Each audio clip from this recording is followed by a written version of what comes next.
class. So welcome, Erin. Thank you very much. I'm very excited to be here today. And a huge thank you to Burnette Insurance for giving me the opportunity to be here and speak to you all today. Like Jared said, I'm a partner of Morgan Easley, and I love employment law. I find it fascinating. And when Jared called me and he said, so we're thinking about doing an employee handbook update for 2019, and I was like, yes, let's do it. Resolutions are still in full force. Maybe. Now's a good time to go ahead and check our handbooks. So, before we really dig into it, a couple of items I wanted to address with you first. Actually, everyone can hear me, right? Awesome. Okay. The first is why. Everyone's here, so I know you guys have an idea that this is important. But I wanted to take a minute and explain exactly why. So, well-crafted handbooks or written policies and procedures, if they're used correctly and done correctly, they can be an awesome legal shield and sometimes a legal sword for employers, all right? You can use them in making decisions whether to terminate or discipline an employee and how to handle those situations. I use them when representing companies in government investigations, in charges of discrimination, and in lawsuits as well. And then, of course, I think there's a positive benefit to employees because a well-done handbook really should codify what you expect from them outside of, the day-to-day duties of their position. And it should also provide employees the opportunity and to know if they've got a grievance, if they've got an issue that needs to be addressed, this is how the company is going to help take care of them. And vice versa. You want high employee morale, you want to make sure your employees are happy. Now, of course, if you've got an employee handbook or policies that are antiquated or don't match what your company does, those can be essentially a legal stab in the back that employers are giving themselves. So it's awesome you guys are all here today. So what this is going to cover is going to be what I consider to be the top 5 most important policies to either have or update in 2019. And that's based on a couple of factors. One is just world events. What's going on in society? What are people and the employees really going to be focusing on and aware of? Another is, of course, trends in government agencies and the executive branch, of course, the state and federal legislatures, and then finally the courts. What are the Supremes doing, and what are the federal courts that govern everyone sitting here? What are they doing? And then the final one is that I took into consideration is where do I see employers inadvertently and with good intentions misstep the most? So I am an attorney, and I do have to have the disclaimer that today is not going to cover every policy that could be or should be in your handbook or any whatever written policies you might have. If we did that, we'd be here for a month. Y'all would be rioting, and I would never get invited back to speak with for Jared ever. So handbooks have to be tailored not only to the industry you're in, but how your business operates. But the good news is the top 5 that I chose are going to apply regardless of what that industry is and regardless of what you do internally in every business.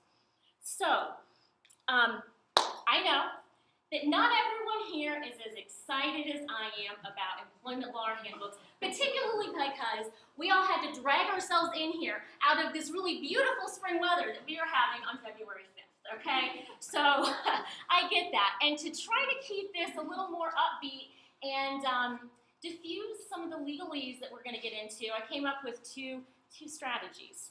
The first is we're going to play a game throughout the presentation, okay? It's named that too, super easy.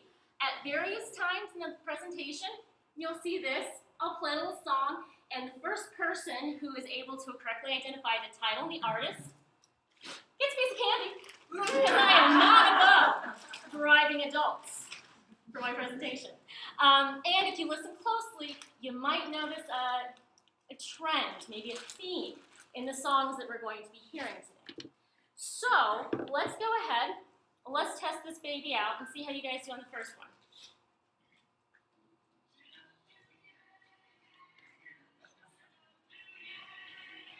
We all know this one. Yes. What's the name?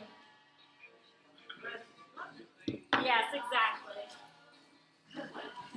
They get harder. But how can you not start with these? I have a real easy one.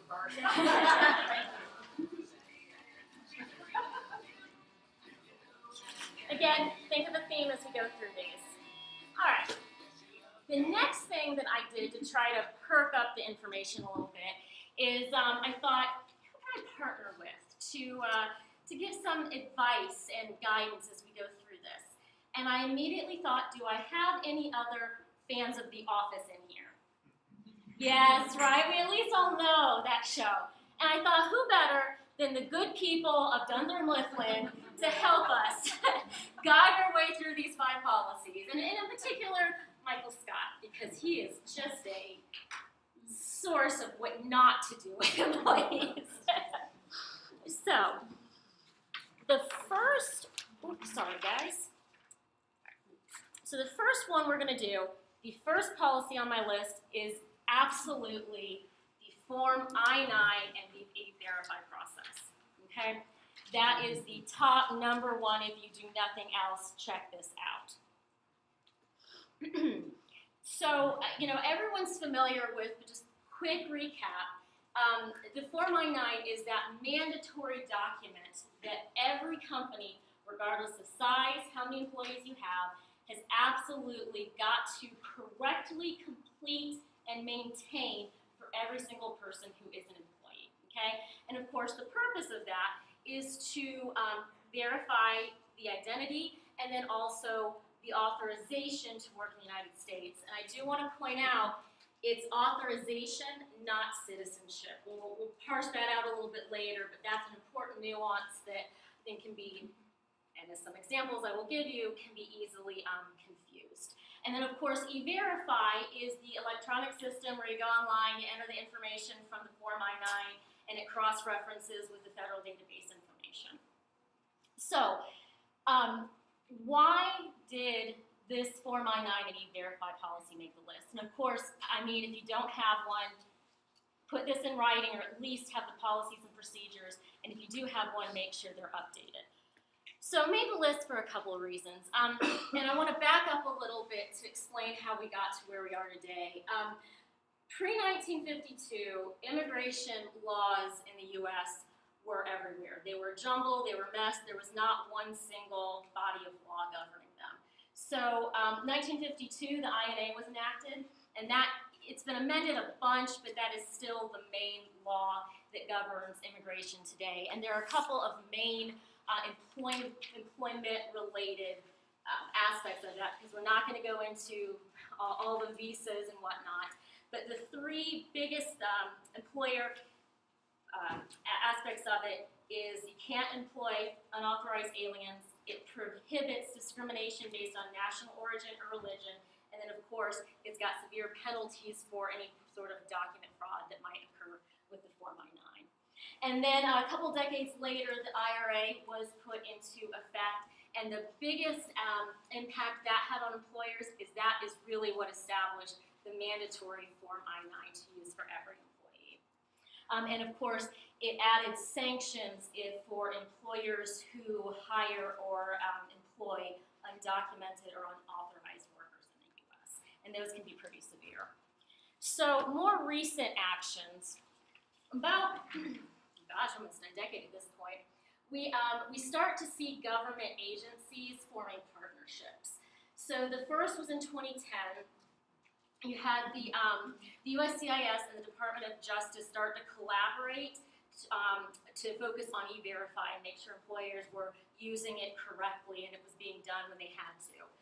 In 2011, Georgia kind of jumped on that train with the Immigration Reform and Enforcement Act of 2011, and we'll get to that a little later in the presentation, but it's on the timeline. And then now, the last couple ones on the list are really much more recent. In 2010, of course, you've got, 2017, executive orders to buy and hire America. That same year, you have the Protect the U.S. Workers Initiative, and that was launched by the Department of Justice Civil Rights Division.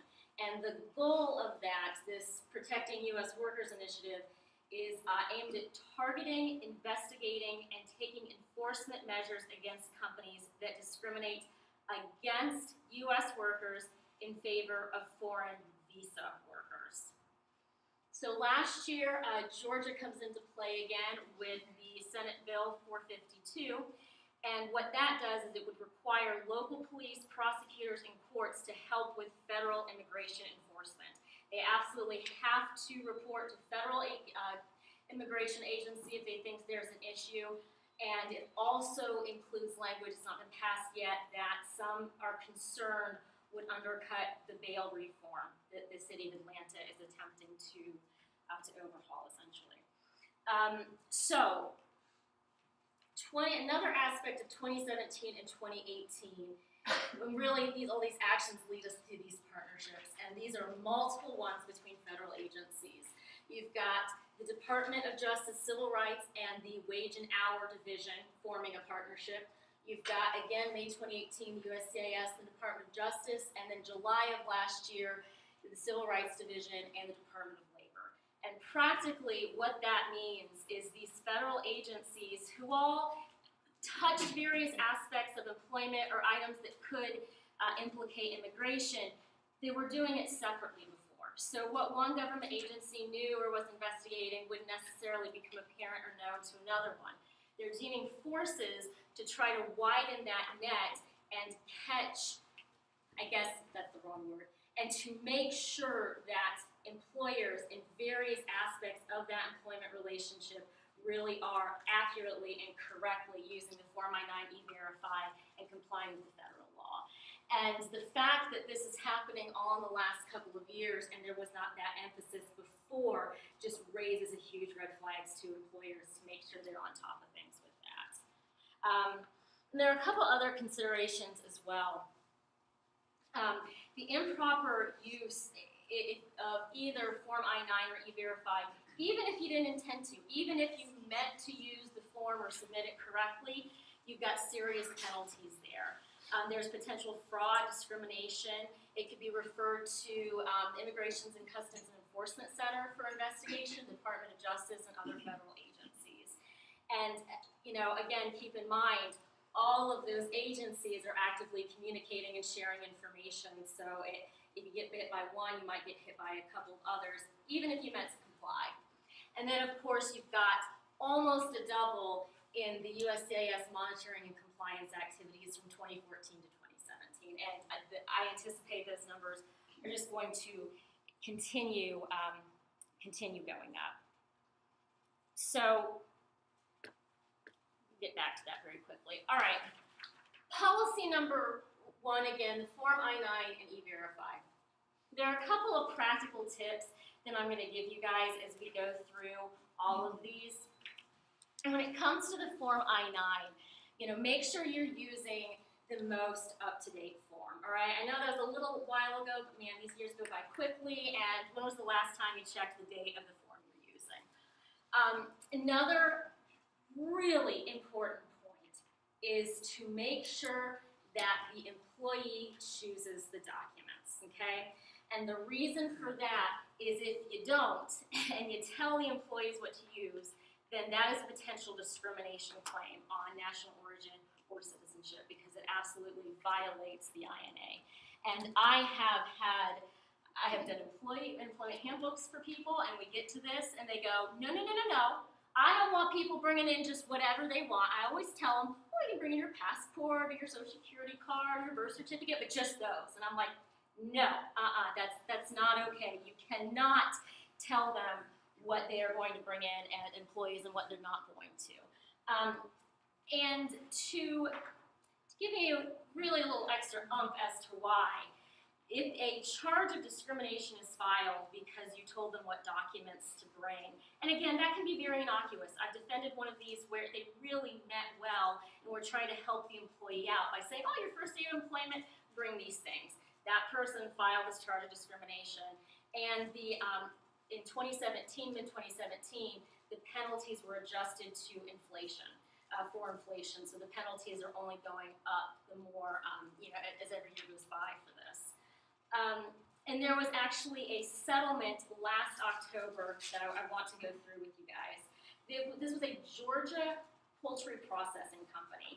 And the employee's charge said that from July 09 to 2011, the company regularly required non-U.S. citizens who had work authorization to present a specific document issued by the Department of Homeland Security, but did not require that of workers who were U.S. citizens. So, Department of Justice filed a lawsuit. That lawsuit went on for 6 years. So it wasn't until 2017 that a court found that poor poultry company was liable for a pattern or practice of discriminating against non-U.S. citizens. And then it wasn't for another year, October of last year, that the company finally settled. So the lawsuit was filed in July 2011, and it wasn't until last October that the company is finally over this hump, this legal battle they've been dealing with. And that settlement required them to pay over $200,000, which included a civil penalty of $190,000. They had to train employees, and then of course they were subject to departmental monitoring for 2 years. So no stress there after that. So this is really something that you guys have got to keep an eye out. Next one is, once you've got that form completed, how are you going to maintain and store it? So the retention time for Forms I-9 have to be, of course, during employment, and then for a period after employment, either 3 years after the date of hire or 1 year after the date of termination. So when that employee leaves, don't purge their employee file along with the Form I-9, because should you be audited or should any issue arise and the government comes in and says, hey, where are your Form I-9s, you've got 3 days to get them to them. So making sure you've got them at your fingertips and is going to be very important should anything pop up. So what do you need to store with this? You'll have to have the completed form, make sure it's the original with the signature and date. And if you keep a copy of the supporting documents for one employee, make sure you do that for everyone. And I know on those supporting documents, you've got to look at them hard copy, okay? You can't have someone scan and email you their passport because they left it at home. You've got to be able to physically look at it. And what that goes to is liability insulation for you guys for potential document fraud. You have to be able to certify that you looked at it and it appeared, correct and not fraudulent to you. And if you look at a copy, if you look at a PDF, you can't do that, and then essentially you've committed perjury if you said that you looked at the actual document. So I know that can be a little bit tricky sometimes depending on where your employees are located, how many locations you might have, but it is something to keep in mind. What if you have remote employees? You've got to have someone. In that situation, I would recommend, it depends on your situation, but if you have someone on the ground, like you say remote employees, what do you mean? Do you mean various locations or they work from home? Yep. They would need to drive to your office to show you the documents, or if you had someone out of state, do you have locations out of state? No. You can designate somebody. You can, that's why I was looking. So if you had maybe a manager who also lived in that state, you could have the managers verify it.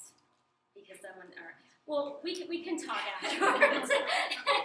Because that's one of those practical things. Yes, ma'am. Clarification, you said stored in a secure location for 3 years after hire? Or 1 year after the last day of their employment. So if somebody's with you for 10 years, keep it the whole 10 years. Best practices. I mean, especially because you can store them electronically, all right? You don't, I don't know about you guys, but I try to be paperless if I can. And so you can store them electronically. To do that, it's a whole laundry list of various safeguards you have to have in place, but you don't want to upload it to a public Dropbox or, a Gmail, documents account you share with all of your employees. I'm sure everyone here has a separate either server or secure cloud. And that's another thing is there are so many aspects of business that have been moving to the cloud in the past couple of years. The security of those capabilities, even with like Microsoft 365, is greatly increasing and can include HIPAA compliance as well.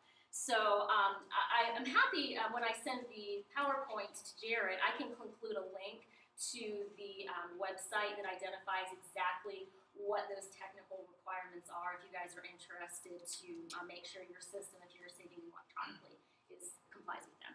And just, Nicole, to answer your question, if somebody's with you for 10 years and they're terminated, or they're terminated on the 10th year, you would keep it for 11 years. That's 1 year after termination, or 3 years from date of hire. It sounds complicated, it's really not. Yeah, I was thinking more like, you're not saying like if somebody's with you for 10 years, get rid of it after. No, whichever is longer, Yeah, whichever whichever period is is longer. Got it, okay. Yes, ma'am. Form you get when you actually e-verify somebody, we've been keeping that with our 9. Should we not do that, or is that okay? You can do that. I Okay, mean, that's and not a it's, problem. especially with all that's going on right now, an additional, honestly, CYA, no, I did it, you know? I've got it here, I've got the confirmation. I think that's a fantastic idea. And the last thing, I just want to point out really quickly before, yes, I'm sorry. When we moved to Gwinnett County, we were required to use E-Verify before the personal form. You just filled out the I-9 and didn't do all the case numbers and all that. Okay. Do I need to pull all those and put them in the same, like, file that I have all the others, and then put on there prior to, because I know that you're supposed to document, it's not up to, you can't change them? Right, so that depends.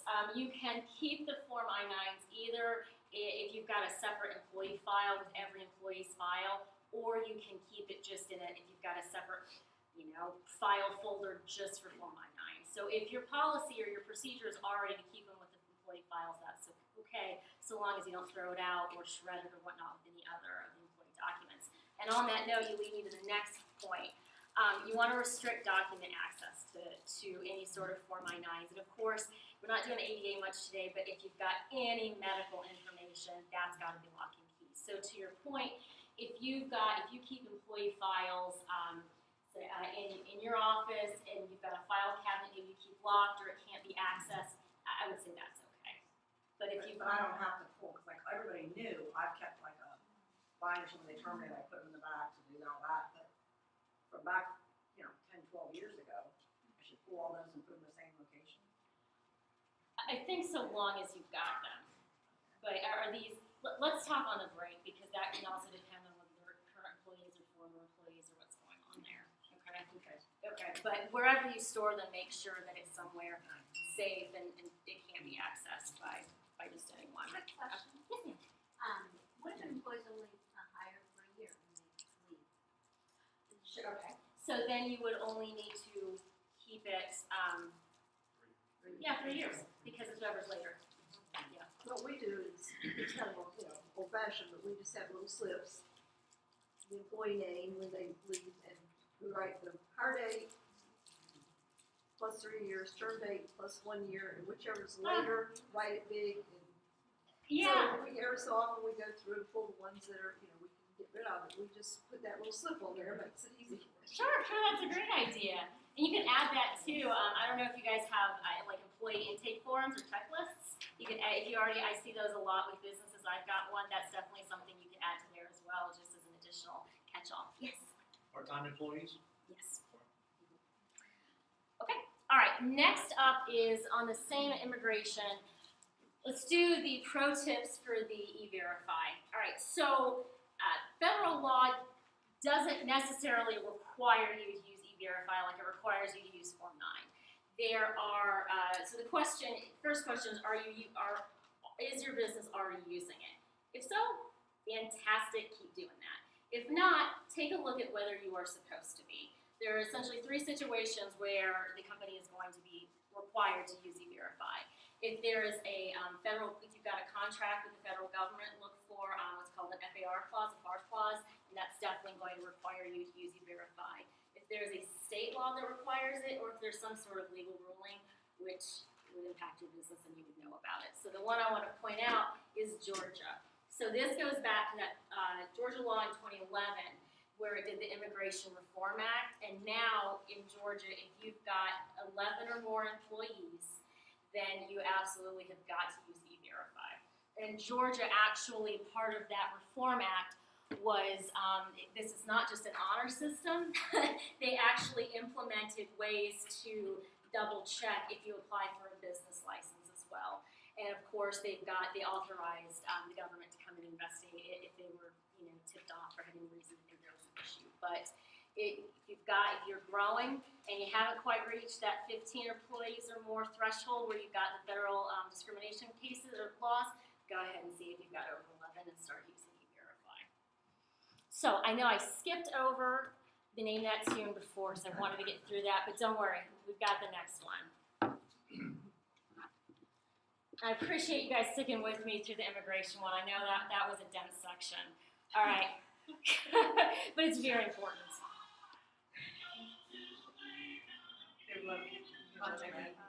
Yes. Yes.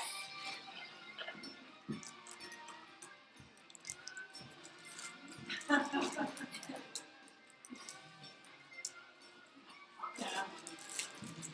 figured if we're gonna do love, we gotta have some pros, some against, you know. And it's a good get your blood flowing again after that.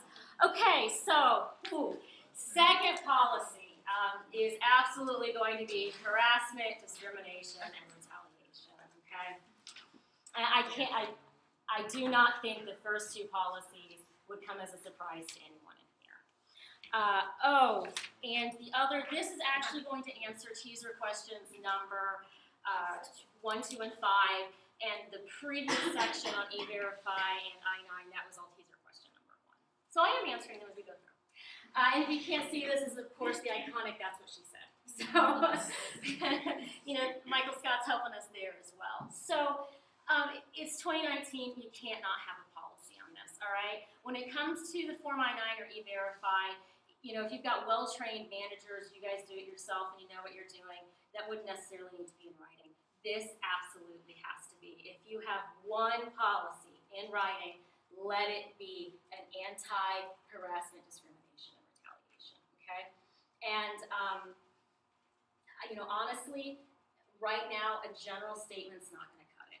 You know, some short statement in the break room or something online saying, you know, we're an equal opportunity employer and we don't discriminate on any protected class under state, federal, or local law. Okay, thank you. I mean, I suppose it's a little better than nothing, but that doesn't, I don't think, really communicate that your company is not going to tolerate any of these actions. And it also provides absolutely no guidance to your managers or your non-managers as to what happens, what can they do if they are subject to harassment, discrimination, retaliation, what are their rights. So I highly recommend that if you've got a policy, look and make sure it's got specific characteristics enumerated, right? Because there are federal laws that absolutely protect certain characteristics that there's nothing they can do about, and they protect them from all of these things. And we've all seen that litany of language, but make sure that your policy has this national origin, religion, citizenship, race, color, sex, and sexual harassment. And I would specifically separate sex and sexual harassment out. And in fact, I might even put those specific protected classes, first in your policy. And there were quite a few reasons that this one made the number 2 slot. And the first is going to be, of course, the world events. We've got the huge focus on immigration. We've got Buy Hire America. I mean, we just had the longest federal shutdown in American history, in large part over funding for a potential wall at the U.S.-Mexico border. So there is no way that there's absolutely, I suppose, a nationwide focus on immigration. And I believe that also affects national origin, citizenship, religion, race, and color. It implicates and is going to impact all of those protected classes. And then, of course, we have the Me Too movement. It's still going strong. In fact, I think it's making more momentum, and it's something that employers, in my experience, have already started to use in their business. The clients I work with have already started to You know, if it's a male manager, making sure you've got maybe a female, someone, a witness in there if you're going to discipline or terminate someone, or if you're investigating harassment or potential retaliation issues. There are small changes that people are making already because of that movement, and that's going to continue going. And of course, both of those, the immigration Me Too movement, we are seeing an impact legally for employers as well. So the two biggest laws that are at play here, of course, the INA and Title VII. In Title VII, if you have 15 or more employees, that protects class based on race, religion, color, national origin, and sex. And then to jump down, we'll get back to the smelter case, but to jump down to the EEOC, I'm sure you all have heard of it. Excuse me. The Equal Opportunity Employment Commission, and they are the federal agency that enforces Title VII and the ADA and some other related federal laws as well. And there have been a huge influx in statistics with the EEOC, which are being impacted directly by the world events over the past couple of years. For example, the charge statistics. So for those of you who have been able to have the pleasure of not facing a charge of discrimination in your business, if someone believes they have been harassed, discriminated against, or retaliated against, usually and it's on something that is governed by Title VII or investigated by the EEOC, they have to file what's called a charge of discrimination with the EEOC. And is everyone here familiar with that, or no? Okay, all right. And what that is they will file a charge. It's a one piece of paper. It briefly says what they think happened. The employer, you guys get notice of that. You file a response, and the EEOC conducts an investigation. Those investigations should not last longer than 90 days, but in my experience, they are so backed up, it takes 18 months to sometimes 2 years before the EEOC reaches a determination. And during that period of time, they might come back to you and ask for additional information. They might ask to interview employees, audit certain employee records, which is all going to cost money and, of course, take time away from your business. Now, after that length of time, be it 90 days or 2 years, you'll get what's called there are a couple different outcomes. One is the EEOC finds the discrimination occurred, all right? In that case, they have to go through what's called a conciliation process and try to get you to settle. And that's good because if you're able to settle, you don't have to defend a lawsuit. But if you get there and they have determined that there's discrimination, you could end up as a press release with the EEOC. I don't know if you guys see those, but that could be what sometimes the settlements are private, sometimes the EEOC wants to put up on their website the company, the city, how much you paid, the allegations, and how happy that they are that they were able to resolve them.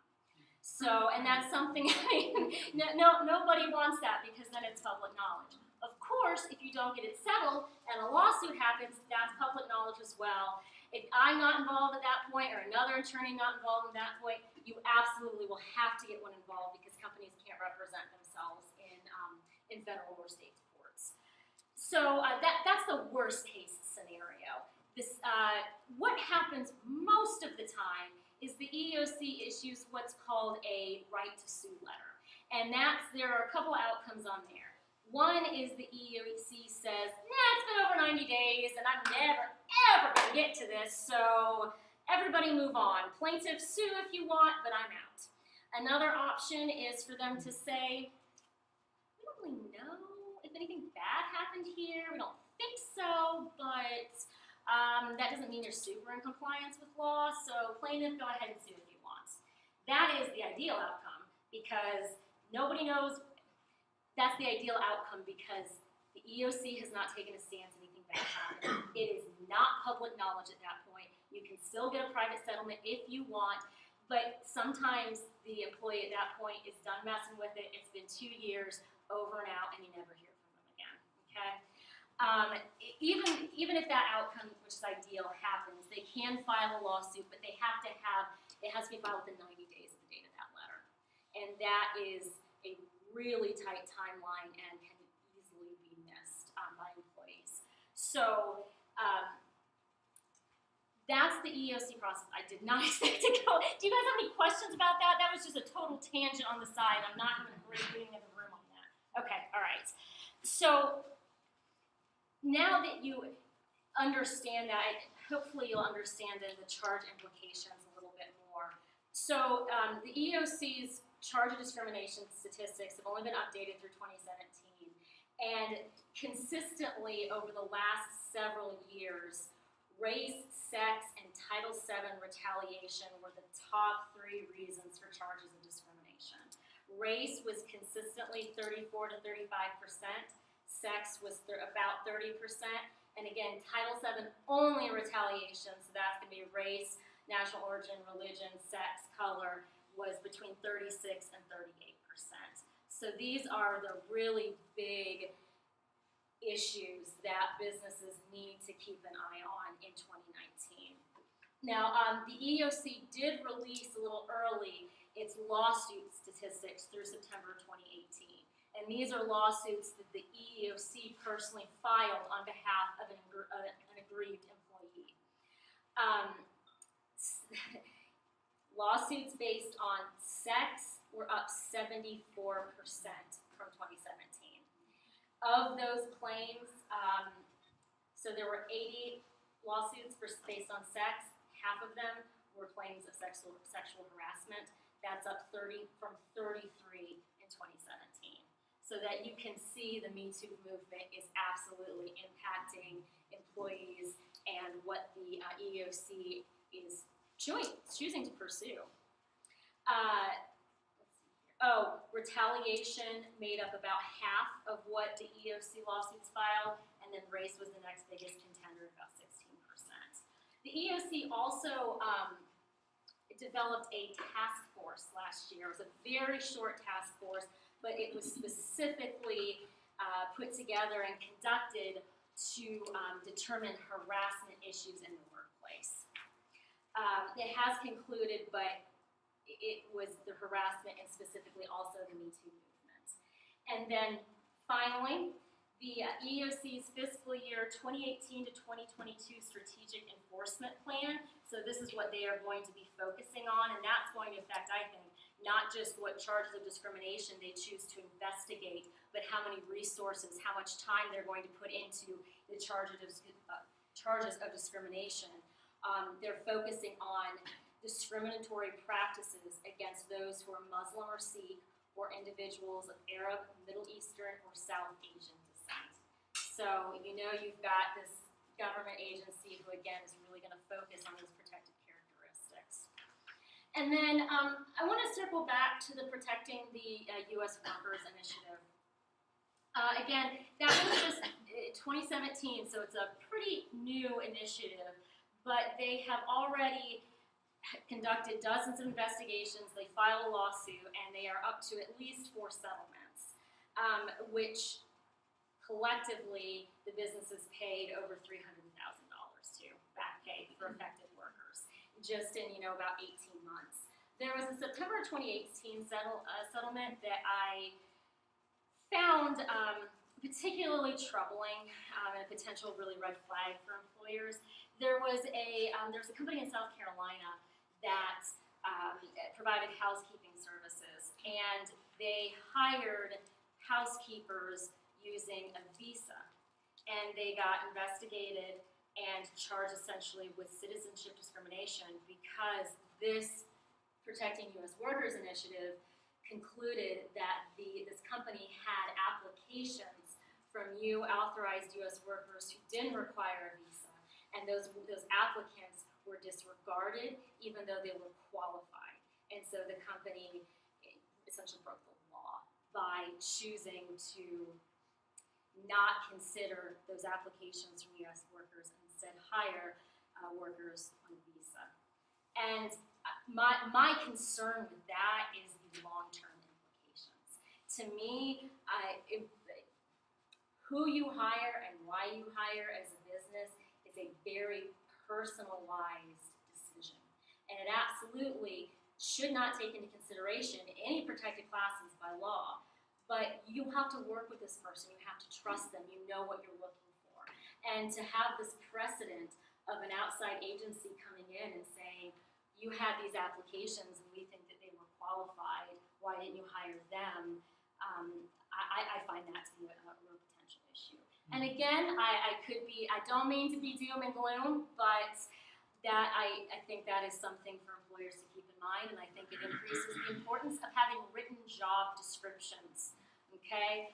Really watch your, also your job postings as well, because that's where it's gonna start, okay? Make sure that those are actually accurate what you're looking for. And same with that job description, go ahead and update those. Okay, let's go back then to the Smelter case. This was from last September. It was a race-based harassment claim. And as a little bit of background, for an employee to successfully show a harassment claim, it's a pretty high burden in the federal courts that we're in. And it's got to be so severe and pervasive as to affect the terms and conditions of employment. And usually it's got to take place over a long period of time. It's a high burden. In this case, the individual affected only worked there for 60 days. And she said she identified 8 instances where she heard or was the recipient of race-based comments. And her last day of employment, when she was terminated, someone specifically used the N-word against her. And which is absolutely, none of that is okay. But I have defended race-based harassment cases before, and including those with the N-word, and the courts absolutely give deference to that sort of unacceptable language, but still have tended to say, you know what, it wasn't long enough, it wasn't enough. And that's actually what the district court found. The lower court said, not quite enough. You know, we're really sorry, that's not okay, but not enough. And the 11th Circuit reversed, and they said it absolutely is enough. That those, 8 comments, including that last one over 60 days, it absolutely is enough. And I know it's a little bit of a lawyer nerd coming out here, but what that means for y'all is, I think the courts are gonna start to crack down on what is a hostile work environment and what can and cannot be tolerated in the workplace. So, the days, I would say, of rough language or letting some comments slide are done. Okay, that's something that we've got to move past. Okay, so again, we're doing on time. I'll speed up a little bit. I do want to get the blood flowing. Oh, this is a good one. Okay. All right. It's a little more difficult, but it's got a good beat.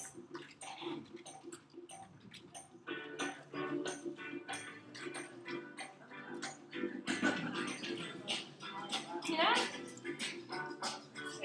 What? Any guesses? Yes.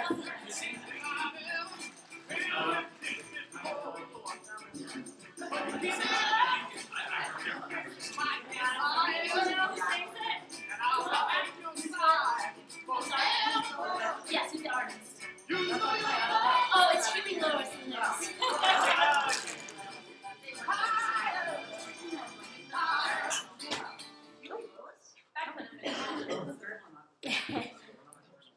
Okay, bonus protected classes, and we'll get through these. And I so appreciate y'all hanging in with me. I know this is a lot of information to throw at you. So this is another big hot button issue now, all right? Especially in light of that recent Supreme Court case on the cake company in Colorado, which is not employer, but it still brings light on this issue. So I want to clarify, gender nonconformity and gender stereotypes are absolutely protected classes in this state, all right? So that means if someone, if a woman looks masculine, and in fact, this was a recent case, there were facts. She looked masculine, she had the masculine haircut, dress, she wore the male uniform, and was terminated because she didn't look the part. That is going to be gender nonconformity or gender stereotype. type, whichever way you want to consider that. However, discrimination in this circuit based on sexual orientation right now is not protected, okay? And this is really important because the 11th Circuit had a couple of opinions recently. One was last year that reaffirmed that nope, sexual orientation is not protected. You can fire someone because they are gay. You can't fire them because they are too feminine or they are too masculine, but if you just want to fire them because they're gay, that's okay. And in that case, the plaintiff asked the court to reconsider. The court said, no, tough luck. And the plaintiff said, okay, I'm going to file for petition to the Supreme Court. So right now, the Supreme Court has 3 cases against it. One is that 2018 case from Georgia addressing whether or not sexual orientation is going to be protected. And that would be under Title VII under sex. So if sexual orientation is ultimately a protected class, then you're going to be subject to Title VII and the EEOC investigation like with the other protected classes. All right. Retaliation, I'll fit through these quickly. Again, all federal employment laws, if someone exercises or voices a concern under a federal employment law and they do it in good faith, then that's protected, all right? It doesn't actually have to be unlawful. They can be wrong, but if it's done in good faith, then they're good. And again, retaliation is a huge number of charges filed recently. Defend Trade Secrets Act of 2016, and that is one of our questions. I think it's number 4. So this is fairly recent. It was passed and made effective in May 2016. And what that does is for anyone here who operates in a particularly sensitive area like technology or even your business, every business's practices, procedures, financial information, data statistics, you want those protected. And this gives you that additional right to do so. Your trade secret it can be very broad. The definition is very broad, but the important things to keep in mind is it's got to have independent economic value, and you've got to take measures to keep it protected. So if you keep it in your drawer, and you've got an open door policy, anyone can come in and out, that's not going to be reasonable enough measures. And the employee also has to use and disclose that information, the trade secret, even though they had a duty not to. So the 2 automatic reliefs, if you are to file a lawsuit, is you can take property to make sure you protect your trade secrets, and you get compensatory damages, all right? You get bonus relief. You get double damages if it's willful and malicious, and you get attorney's fees if you have the right notice, which is where we go back to employee policies. So you get those double damages and the attorney's fees if you provide notice of this whistleblower protection. And this notice needs to be provided not just to employees, but also contractors and consultants, which is awesome because that means you can update your independent contractor relationships, your consultants agreements, and you can make sure you've got this whistleblower protection as disclosure as another layer of protection. And what that whistleblower protection does, and all the notice really needs to say, is that the employee, the contractor, the consultant can avoid civil or criminal liability if they disclose what is a trade secret to a governmental official or an attorney, either in part of an investigation because they think there's something wrong or concern, or as part of a lawsuit. So this is just a huge new tool for employers that I don't think is being taken advantage of. And it might actually just be enough if you don't already have employment agreements with maybe some top executive employees or key employees, that now would be a good time to have those so you can add that notice provision in there. So, Do you have sample language? Yes, I'm happy to send that. So quickly, before we get our break, a couple pro tips. I think it's best if you separate the sexual harassment policy from your other anti-discrimination, retaliation, and harassment policies. Sexual harassment is just such an important point. Separate it out. I also highly recommend explaining what sexual harassment is and giving examples. I know that sounds like we're back in kindergarten essentially, but I just think that is going to be the best practices and really explain what you are not going to tolerate. Make sure your employees know about this policy. if you have one already and it's good to go, make sure you've got signed acknowledgments from everybody. If you update it, go ahead, disseminate it, and get the signed acknowledgments. And then, of course, make them available. Some people, sometimes there are employee portals that you can make it available, make it available to break rooms, something like that. Yes?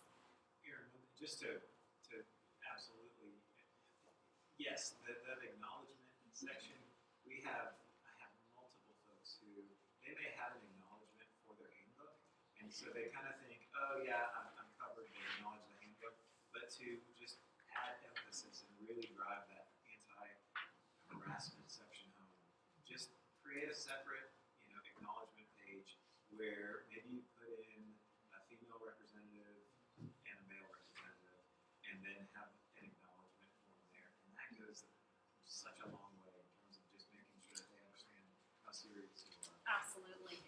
And this is a great opportunity too, if you guys have meetings, this would be a good time to bring that up. You don't necessarily have to schedule a separate one, or you could to go over how serious this is and you're rolling out a new policy, or make sure everybody understands the existing policy.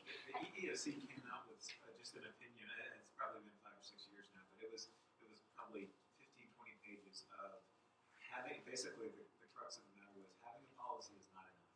You have to have a policy and train on it. Yes, right? yes, and that's a little bit of a preview for after the break. A little ahead of me. The last one is going to be the break room posters. So Title VII and a slew of other federal laws require certain notice to employees outside of the handbook. There is a trusty guide on my blog, if you guys would like to take a look, that explains law by law what the poster requirements are, and where they have to be located.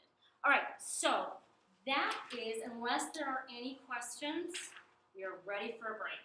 All right, thanks guys.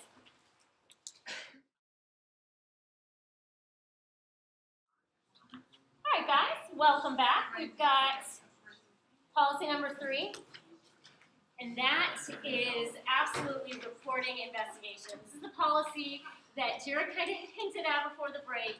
Right after your anti-harassment, discrimination, retaliation needs to be a policy on reporting and investigating those exact issues.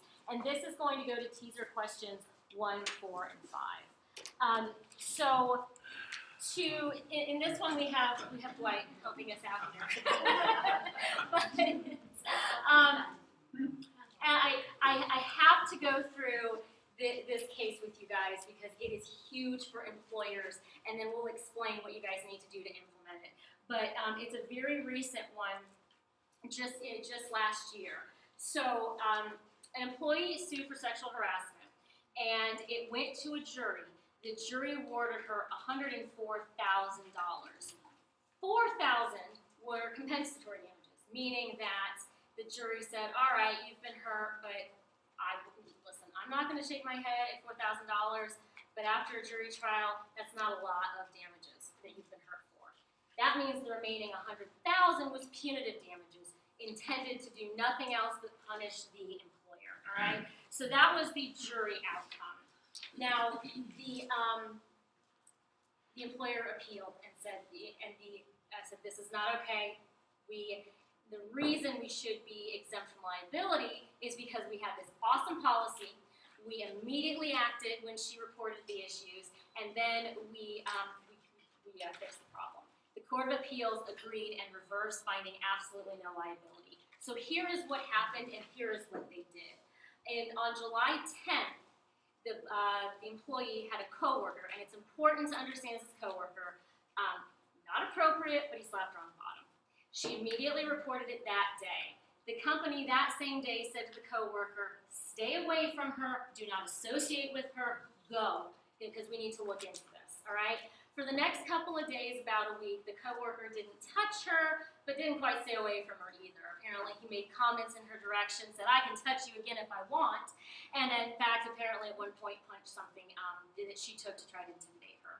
So on July 23rd, this employee filed a second complaint because she was afraid he was going to touch her again, and said he had done so in the past. So about a month later, August 27th, the company hires an outside investigator to come in and figure out what's going on. So during this entire about 6-week period, the company so far has told the coworker, stay away from her, but hasn't done anything else. Now this investigator comes in, looks into everything, and within a month, she submits a report saying, yep, this guy's a harasser. He's not only done it to this woman, he's done it to a bunch of other women as well. And about 2 weeks later, they fired him. So what we've got there is about 7 weeks from start to finish there. And of course, this policy.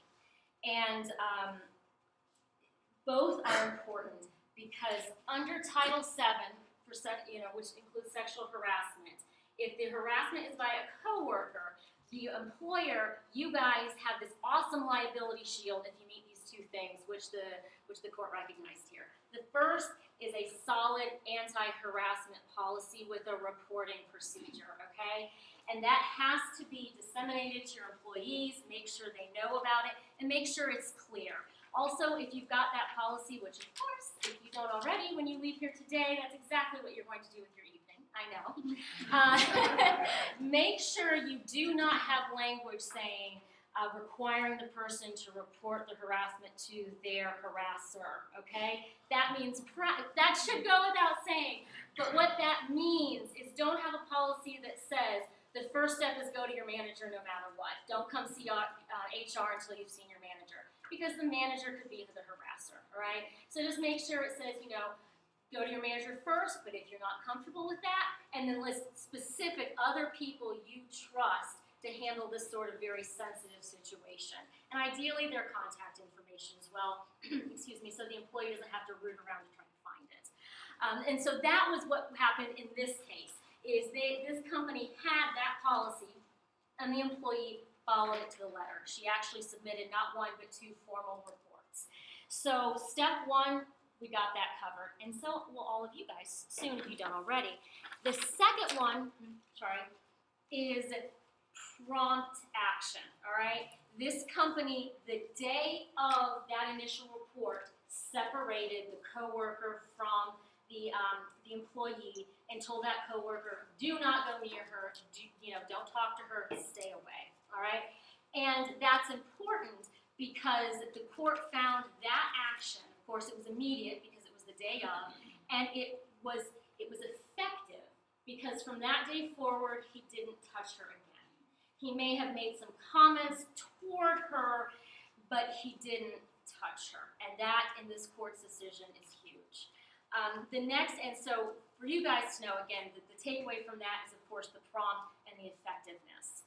And then the other aspect I want to address is, of course, that investigation.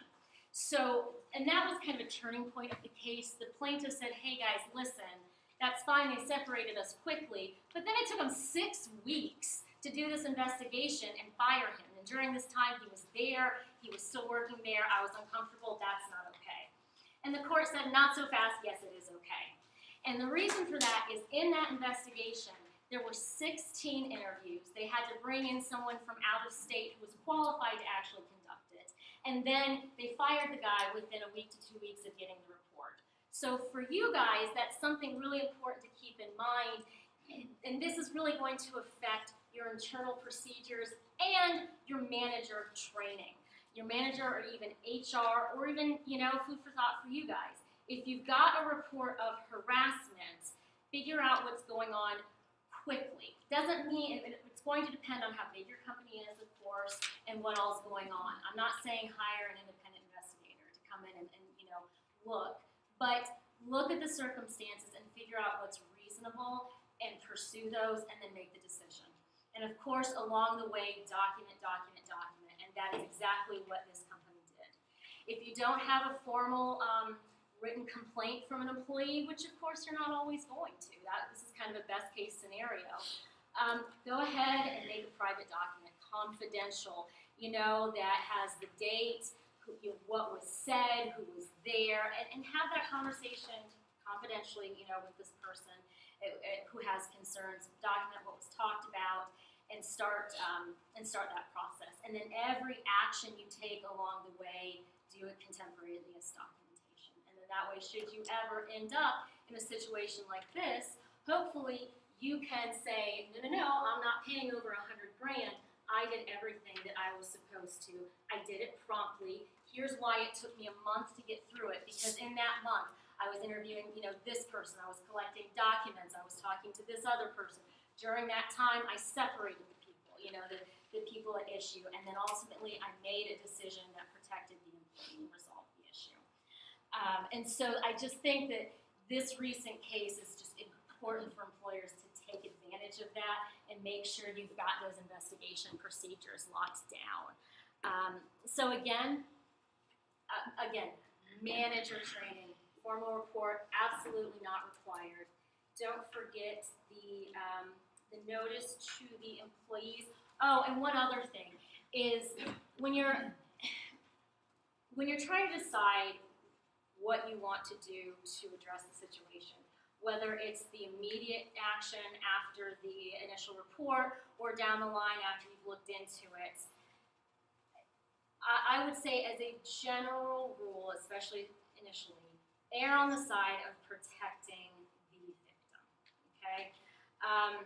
Otherwise, you're potentially setting yourself up for a retaliation suit, because then it looks like you're taking some sort of adverse action against the victim for reporting harassment, okay? Ideally, you wouldn't change the terms of anyone's employment, but if you absolutely have to, if you've got to move someone to a back room or switch their hours around, it needs to be the alleged harasser, not the victim. All right, so, okay. We've got more name that too. This is one of my favorites.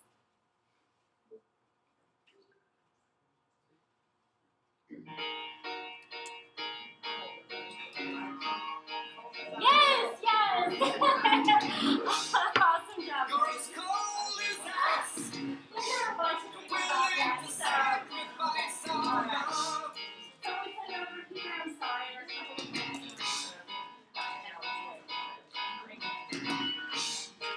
You never take advice. Such an angry song. Okay, so next up we've got timekeeping and reporting. So, where are we doing on time? Okay. All right. So, this one, I'm going to assume everyone in here has non-exempt employees who are going to be subject to minimum wage and overtime. And I also am going to assume everyone here has the minimum wage part covered. It's usually the overtime portion that I see trip up employers usually. So if you've got timekeeping procedures, make sure they include the process for your non-exempt, your hourly employees. You want to make sure how to record the time, where to record it. You want in there a statement saying that it is up to them to verify that their timesheets are accurate, and that by submitting them weekly, bi-weekly, whatever your process is, they are also certifying and representing to you that they are accurate. And then if they've got any questions or concerns, you need to have a way to have them voice those. So specifically address, and put a time period in there. Please address any concerns or discrepancies in your pay or with your timesheets, immediately, but not less than a week after that, something like that.